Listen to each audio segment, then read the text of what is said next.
what is the new rule for ILR?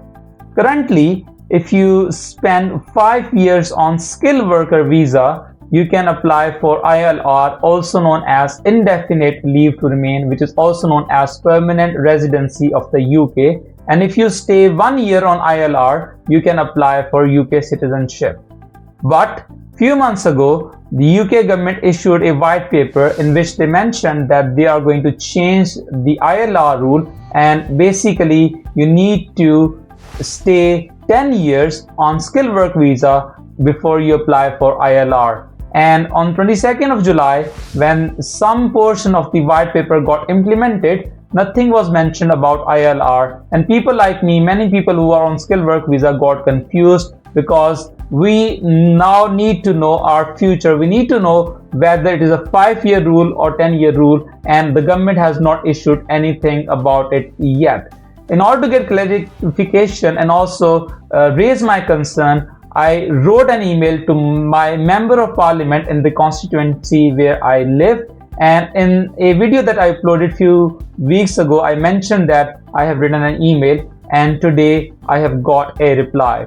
If you want to know that what was written in the email and what is the reply from the MP, then this video is for you. Please watch this video. I'm Hassan here, and welcome to my Facebook page and YouTube channel. So first of all, I will start this video by starting the process, and the process is basically finding your MP. Obviously you need to know that how you can approach your MP. So you can just go on the website and you can just type your postcode, and then you can know who is your MP. And also when you click on their link, you will be able to find the details and the email address or if you're MP. So this is what I did. So basically on 22nd of July, when I didn't got any answer, then after a few days I wrote an email to my MP, and this is the way I actually found the email address of my MP. And the second important part is about drafting the email, because obviously you need to be very careful that what you want to write. So if you see what I have written, I have basically mentioned that in which year I came to the UK, and also I shared my share code, which actually proves my immigration status. Why I added? Because I just wanted to make sure that I am a legit person, and if she wants to or the member of parliament wants to know about my details, they can always see it, and also they can access my data, for example how much taxes I have paid, etc. So basically in the email I mentioned about my background, I mentioned about the circumstances in which I came to the UK, I mentioned that how much fee I paid to the university, and also how much money we as a family contributed towards IHSP and the visa application fee before we came to the UK.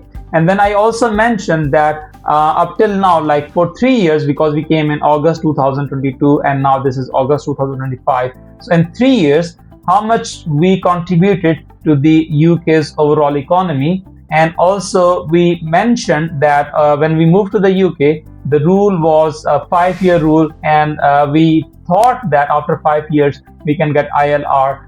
All those kind of circumstances basically we mentioned in this email. And the second thing that I mentioned is about that why the current ILR rule is basically unfair.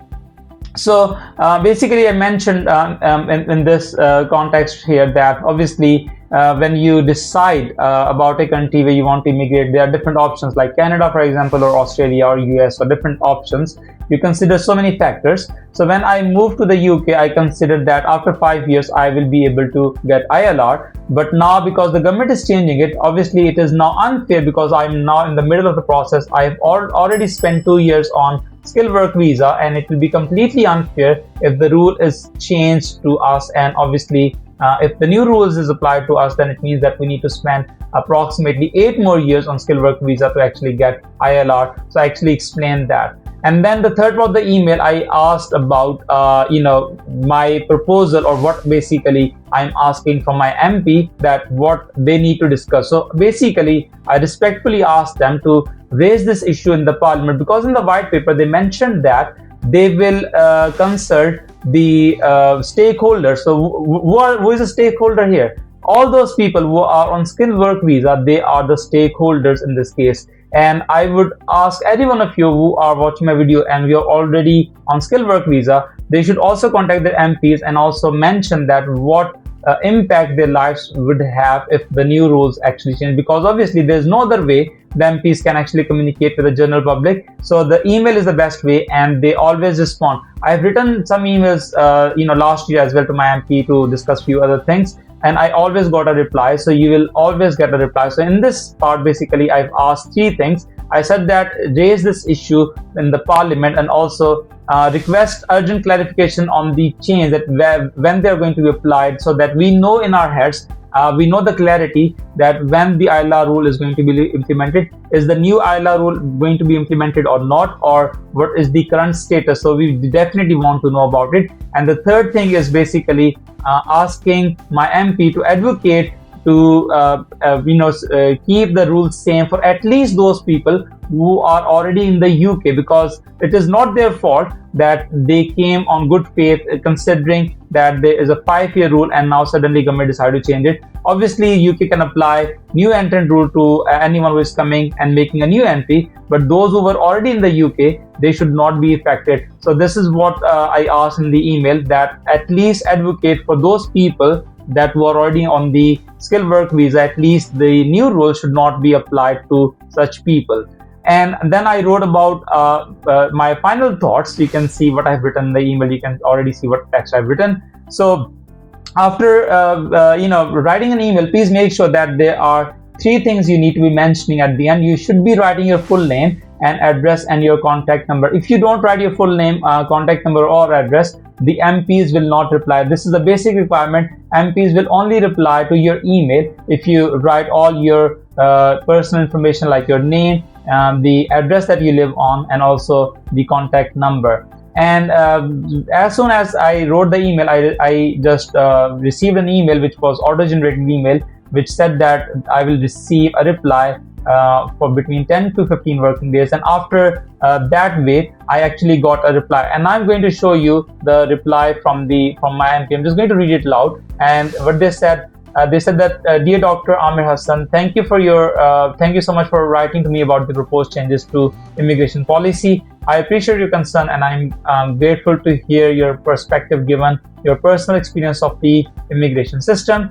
And please be assured, I have made note of your representation to me on this, and I will certainly feedback your concern to Mr. Cooper, the Home Secretary, and the colleagues and the government. Thank you once again to be in touch. So fundamentally, like you can see, this is how you can actually raise your voice. You can actually raise your concern to your MP, and so that they can actually raise the issue in the parliament. And this is how it is done. This is how the MP should work. Basically, the why we have a parliament. The purpose of the parliament is actually to discuss the issues faced by the general public in the parliament, so the government can make the laws. So basically, anyone who is in the UK, whether a student or on skilled work visa, please, you also need to write an email like this, so that they can have so many emails written to them, so that they can actually have a debate and discussion. And you never know, they might keep it same, or they might apply new changes to the new entrant, and those who are already in the UK,